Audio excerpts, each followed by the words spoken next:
Okay, so let's talk about part 3। আপনারা জানেন যে লিসেনিং এর ক্ষেত্রে পার্ট 3 তে সাধারণত এমসিকিউ এসে থাকে।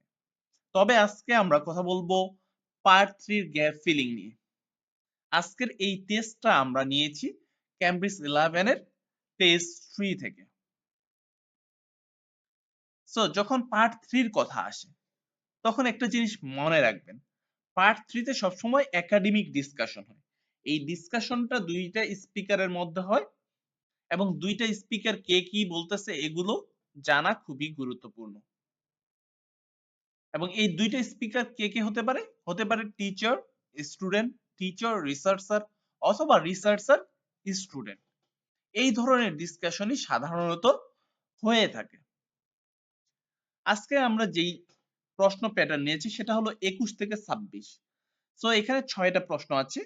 এই 6টা প্রশ্নের জন্য আপনি মোটা দাগে 30 সেকেন্ড সময় পেতে পারেন। আপনার যদি রিডিং স্কিল ভালো থাকে তাহলে 20 সেকেন্ড ইজ এনাফ। 20 সেকেন্ডে আপনি সুন্দরভাবে এই 6টা প্রশ্ন পড়ে ফেলতে পারবেন এবং কিওয়ার্ড গুলো মার্ক করতে পারবেন। একটা জিনিস বলে রাখি, গ্যাপ ফিলিং এর ক্ষেত্রে গ্যাপের আগের ওয়ার্ড এবং পরের ওয়ার্ড খুবই গুরুত্বপূর্ণ আপনার জন্য। ম্যাক্সিমাম আনসার গ্যাপের আগের ওয়ার্ড এবং পরের ওয়ার্ড মিলিয়ে আপনি আনসার করে ফেলতে পারবেন, অর্থাৎ নির্দেশ করবে যে কেমন আনসারটা হতে পারে। তাহলে গ্যাপের আগে এবং পরের এই ওয়ার্ডটার দিকে আপনারা মনোযোগ দেবেন। আমাদের আজকের যেই 21 থেকে 26 নাম্বার প্রশ্ন আছে, এটার আনসার চেয়েছে ওয়ান ওয়ার্ডে। ওয়ান ওয়ার্ড মিন্স একটা ওয়ার্ডে আনসার হবে, এখানে কোনো সংখ্যা হবে না, কোনো কিছু আসবে না। এবং ওয়ান ওয়ার্ডে যখন আনসার যাবে অলওয়েজ মনে রাখবেন একটা কথা, যে আনসারটা সব সময় নাউন ফর্মে হবে। অ্যাডজেটিভ বা অ্যাডভার্ব বা ভার্ব এমন কিছু ওয়ার্ড আনসার হবে না, সব সময় নাউন আনসার হবে। তাহলে আমরা যদি টপিক দেখি, এখানে টপিক যেহেতু নাই, দুইটা এখানে সাব হেডিং আছে। সাব হেডিং কি আছে? সাবজেক্ট অফ ড্রয়িং, অর্থাৎ ড্রয়িং এর সাবজেক্ট এই পাশে, এবং এ পাশে বলছে chance to be made. That means আমরা এটা বুঝতে পারি যে এখানে ড্রয়িং এর সাবজেক্ট, কোনো একটা সাবজেক্ট নিয়ে কথা হবে ড্রয়িং এর, আর এখানে কি কি চেঞ্জ করা যায় এই ড্রয়িং এর মধ্যে সেটা নিয়ে তারা ডিসকাশন করবে। তাহলে আমরা যদি 21 নাম্বার প্রশ্নটা দেখি, 21 নাম্বার প্রশ্ন বলছে যে a dash surrounded by trees. That means এই যে ড্রয়িংটা আছে এই ড্রয়িংটার কথা বলছে যে a dash surrounded by trees. So কোনো একটা ড্রয়িং এর নাম হবে বা ড্রয়িং নিয়ে কোনো কিছু বলবে যেটা সারাউন্ডেড বাই ট্রিজ। তাহলে আমরা প্রথমে অডিওটা প্লে করি। Hello, Helen. Sorry I'm late. Hi, Jeremy, no problem. Well, we'd better work out where we are on our project, I suppose. Yeah, I've looked at the drawings you've done for my story, The Forest, and I think they're brilliant. They really create the atmosphere I had in mind when I was writing it. Oh, I'm glad you like them. There are just a few suggestions I'd like to make. Go ahead. Now, I'm not sure about the drawing of the cave. It's got trees all around it, which is great. So আমরা answer কিন্তু পেয়ে গেছি, answer হবে cave. Why cave? কারণ speaker বলছে যে the drawing of the cave it's got trees all around it. Trees all around it means কি? That means surrounded by trees, right? Trees all around it is synonymous with surrounded by trees. So a cave surrounded by trees, answer হলো তাহলে cave. দেন আমরা 22 নম্বরে যদি প্রশ্নটা দেখি, at Malcolm, অর্থাৎ একজন মানুষের কথা বলা হচ্ছে যার নাম হচ্ছে ম্যালকম, যাকে অ্যাড করা হবে and a dash noticing him. So আরো কোনো কিছু একটা নোটিস করা হবে। যখন অ্যাড ম্যালকম এন্ড দিয়ে আরেকটা শব্দ থাকে, আরেকটা ওয়ার্ড আসবে, তখন একটা জিনিস মাথায় রাখবেন যে এখানে একটা সেন্টেন্স তারা ইউজ করবে। অ্যাট ম্যালকমের ক্ষেত্রে একটা সেন্টেন্স ইউজ করবে এবং এন্ড দিয়ে আরেকটা সেন্টেন্স ইউজ করবে যেখানে এই আনসারটা থাকবে। তাহলে এ ড্যাশ এটাই আমাদের মূল প্রতিপাদ্য বিষয়, যে যেটাকে আমরা নোটিস করব ম্যালকমের পর তার সিমিলার কোনো কিছু একটা অ্যাড করবে। তাহলে অডিওটা দেখছি কি বলে। Great, but the drawing's a bit too static, isn't it? I think it needs some action. Yes, there's nothing happening. Perhaps I should add the boy, Malcolm, isn't it? He would be walking up to it. Yes, let's have Malcolm in the drawing. Hmm. And what about putting in a tiger? So দেখেন কি বলেছে যে ম্যালকমকে এখানে add করবে and what about putting in a tiger that means ম্যালকমকে add করবে and a tiger that means answer আমরা পেয়ে গেছি যে a tiger noticing him so 21 এর আনসার পাইলাম আমরা কেপ, 22 এর আনসার পাইলাম টাইগার। দেন 23 কি বলছে people who are dash outside the forest. So people who are dash outside the forest, people যারা আছে আউটসাইড দ্য ফরেস্ট তারা কোনো একটা অ্যাক্টিভিটি করছে। সো সেইটাই হলো ড্রয়িং এর সাবজেক্ট। সো কোন অ্যাক্টিভিটিটা করছে সেটাই আমাদের আনসার হবে। তাহলে অডিওটা প্লে করছি। The one that he makes friends with a bit later. Maybe it could be sitting under a tree, washing itself. And the tiger stops in the middle of what it's doing when it sees Malcolm walking past. That's a good idea. Okay, I'll have a go at that. Then there's the drawing of the crowd of men and women dancing. They're just outside the forest, and so দেখেন কি বলেছে the drawing of the crowd of men and women dancing they are just outside the forest. So they are just outside the forest কারা men and women dancing that means crowd men and women that means people who are dancing outside the forest. So আমাদের answer তাহলে কি বলতে পারি dancing বলতে পারি। দেন 24 যদি আমরা দেখি যে at Malcolm sitting on a tree trunk, so tree টাঙে ম্যালকমকে এখানে সেটিং করা হবে, বসে থাকবে সিটিং, এবং কি অ্যাড করা হবে সেটাই আমাদের আনসার হবে। কোনো কিছু একটা অ্যাড করা হবে ম্যালকমের সাথে। there's a lot going on. That's right. You wanted them to be watching a carnival procession, but I thought it would be too crowded. Do you think it works like this? Yes, I like what you've done.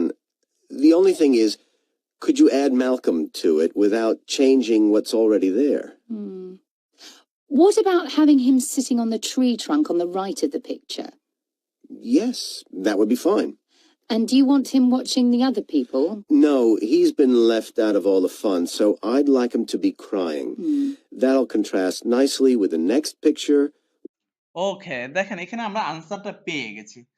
Speaker বলছে যে yes that would be fine, so I would like him to be crying. So at Malcolm sitting on a tree trunk and crying, তাকে কিভাবে দেখতে চাচ্ছে যে I would like him to be crying, অর্থাৎ এই পিকচারে change করে তাকে সে কান্না করা অবস্থায় দেখতে চাচ্ছে যে স্পিকারের কথা হচ্ছে, তিনি এই কথাটা বলছেন। দ্যাট মিন্স আমরা পাচ্ছি যে tree trunk and crying, answer 24 এর হবে ক্রাইং। 25 এর বলছে যে ice skater on dash cover with ice.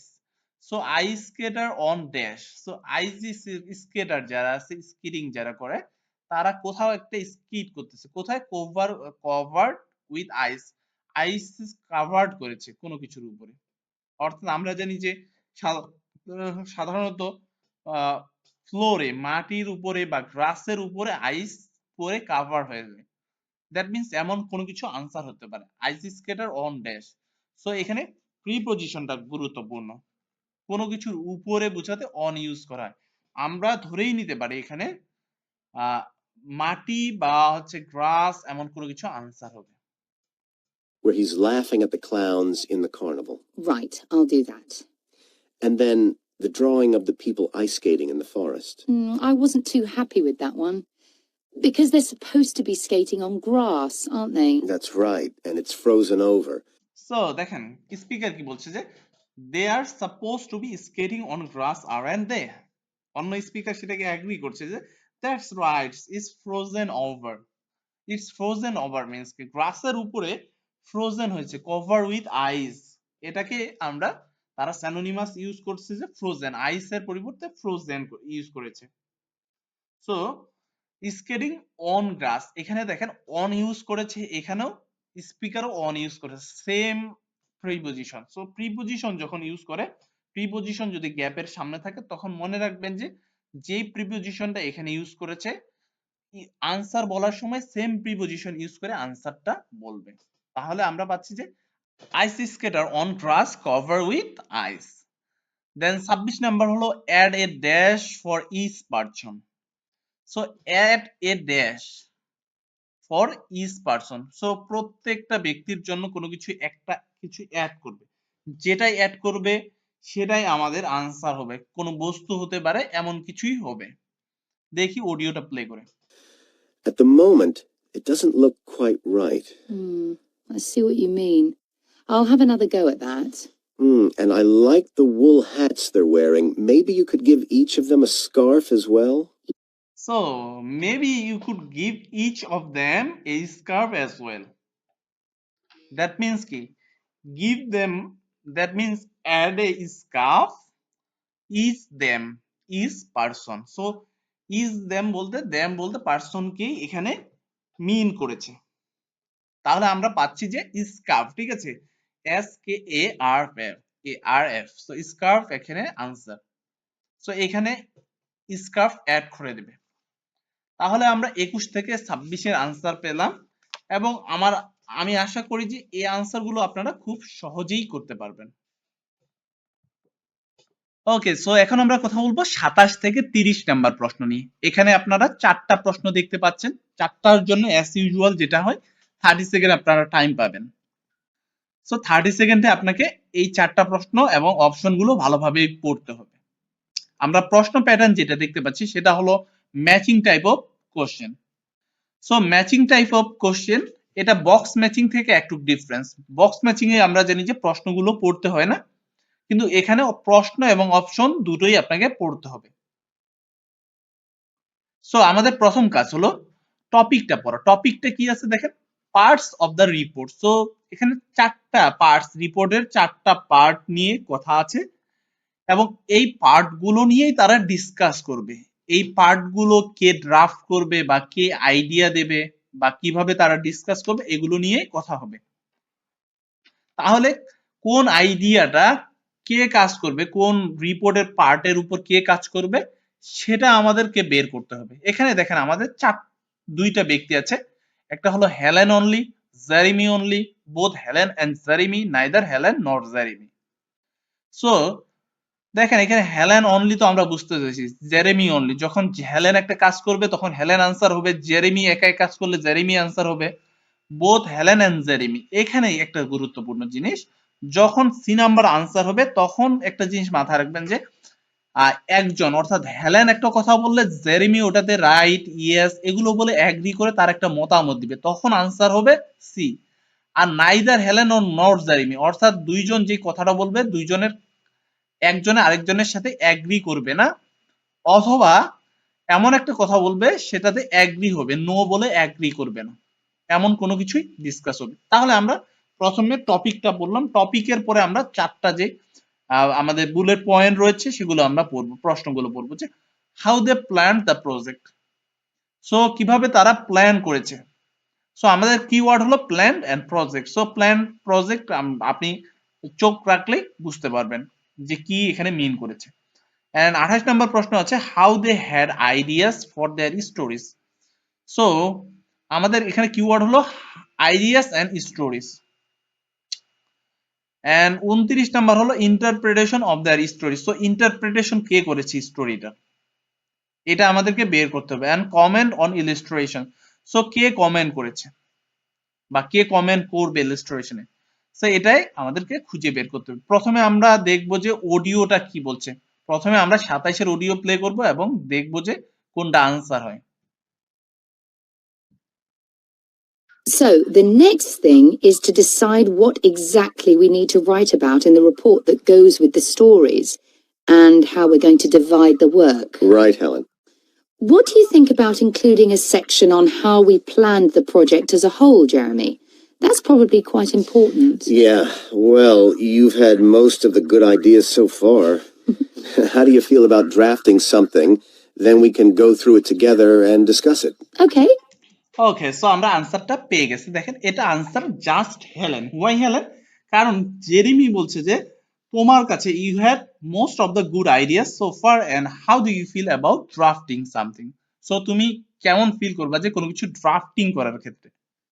So drafting means কি? Drafting means plan. কোনো কিছু প্ল্যান করার ক্ষেত্রে ড্রাফট করা হয়, রাইট?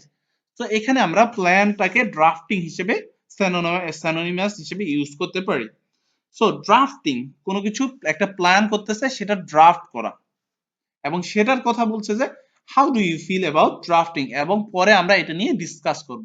সো পরে ডিসকাস করা মানে হলো বোথ হেলেন এন্ড জেরেমি না, কিন্তু এই কাজটা করবে হচ্ছে just Helen. How do they plan the project? So প্ল্যানটা করবে, ড্রাফটিং প্ল্যানের যে ড্রাফটটা আছে সেটা করবে জাস্ট হেলেন। সো আনসার হবে আমাদের হেলেন। দেন 28 আমরা দেখি যে ideas for their stories. That seems reasonable. And I could include something on how we came up with the ideas for our 2 stories, couldn't I? Well, I've started writing something about that, so why don't you do the same and we can include the two things? Right. Okay, so দেখেন এখানে আমরা আনসারটাও পেয়ে গেছি easily. Answer হবে C. Why answer C? কারণ এখানে দেখেন জেরেমি বলছে যে well I have started writing something about that, so why don't you do the same thing and we can include the two things. এবং সেটাকে অ্যাগ্রি করতেছে Helen, সেটাকে রাইট বলে অ্যাগ্রি করতেছে। দ্যাট মিনস প্রথমে জেরেমি বলতেছে যে আমি অলরেডি স্টার্ট করেছি এটা নিয়ে লেখা, এবং তুমি কেন সেম জিনিস লিখছো না? So why don't you do the same, and later আমরা এটা নিয়ে ডিসকাস করব এবং দুইটা থিংকে ইনক্লুড করব এই প্রজেক্টের, এই রিপোর্টের মধ্যে। That means answer both Helen and Jeremy, যেহেতু দুইজনের ডিসকাশনটাকে, দুইজনের রাইটিংটাকে ইনক্লুড করে একটা রাইটিং তার করবে, সেহেতু আনসার সি। দেন আমরা দেখবো যে 29 কি বলতেছে, interpretation of there stories. So, what about our interpretation of the stories? Do we need to write about what we think they show, like the value of helping other people or that sort of thing? That's going to come up later, isn't it? I think everyone in the class is going to read each other's stories and come up with their own interpretations, which we're going to discuss. Okay, so আমরা আনসারটা পেয়ে গেছি। Answer হবে D number. Y D? কারণ যে Jeremy আছে সে বলছে যে I think everyone in the class going to read each other stories and come up with their own interpretation. So প্রত্যেকজন ক্লাসের সবাই তাদের ওন স্টোরি যেটা আছে সেটা নিয়ে আসবে এবং ওন ইন্টারপ্রিটেশন দিবে, ঠিক আছে? সবারই নিজের ব্যক্তিগত ইন্টারপ্রিটেশন, মতামতটা দেবে, ইন্টারপ্রেট করবে ডিফারেন্ট ভাবে। সো ইন্টারপ্রিটেশনটা কে করতেছে? হেলেনও করতেছে না, জেরেমিও করতেছে না, কিন্তু তারা বলছে যে we are going to discuss, which we are going to discuss. So সেটা তারা ডিসকাস করবে। ডিসকাস করা মানে এখানে ইনক্লুড না, ইন্টারপ্রিটেশনটা কে করতেছে সেটা গুরুত্বপূর্ণ। তারা একই সাথে ডিসকাস করবে এটা ভেবে যদি সি নাম্বার আনসার দেন তাহলে ভুল হবে। সো ইন্টারপ্রিটেশনটা গুরুত্বপূর্ণ, তেমন এখানে আইডিয়াসটা গুরুত্বপূর্ণ, এখানে প্ল্যানটা গুরুত্বপূর্ণ, এখানে কমেন্টটা গুরুত্বপূর্ণ। তাহলে আমি 30 এর অডিও প্লে করছি যে comment on the illustration. Oh, I missed that. So, it isn't going to be part of the report at all. No. But we need to write about the illustrations because they're an essential element of children's experience of reading the stories. So এখানে দেখেন comment না বলে right on the illustration বলেছে। It's probably easiest for you to write that section as you know more about drawing than I do. Maybe, but I find it quite hard to write about. I'd be happier if you did it. Okay. Okay, so এখানে দেখেন speaker কি বলেছে যে I find it quite hard to write about it or write about and I would be happier if you did it, এবং Jeremy এটাকে agree করতেছে ওকে বলে। So আমরা আনসারটা কি পাচ্ছি তাহলে, যে জেরেমি অনলি, যে এটাতে হেলেন বলছে যে I find it quite hard to write, ঠিক আছে, এন্ড সে সাজেস্ট করছে যে তুমি যদি এটা করো তাহলে আমি এটা খুশি হব। জেরেমি বলতেছে ওকে। সো আমাদের আনসার তাহলে জেরেমি অনলি, অর্থাৎ বি নাম্বার আনসার। তাহলে আপনারা যদি এভাবে সলভ করেন, একটু বুঝে বুঝে সলভ করেন, তাহলে ইজিলি আপনারা লিসেনিং এ খুব ভালো একটা স্কোর ক্যারি করতে পারবেন এবং লিসেনিং কিন্তু ভাই খুব বেশি যে কঠিন এমনটা না, সহজ, তবে বুঝে বুঝে সলভ করতে হবে। যেটা আপনার ভুল হবে সেটা আপনাকে অ্যানালাইজ করতে হবে যে আপনার ভুলটা কেন হচ্ছে। সেটা যদি অ্যানালাইজ করতে পারেন এবং বের করতে পারেন এভাবে অ্যানালাইজ করে, তাহলে উইদিন 1 মান্থের মধ্যে আপনার লিসেনিং স্কোরটা ব্যান্ড 6 থেকে আপনি 7 বা 7.5 8 এ নিয়ে যেতে পারেন। সো সবাই ভালো থাকুন, সুস্থ থাকুন, আল্লাহ হাফেজ।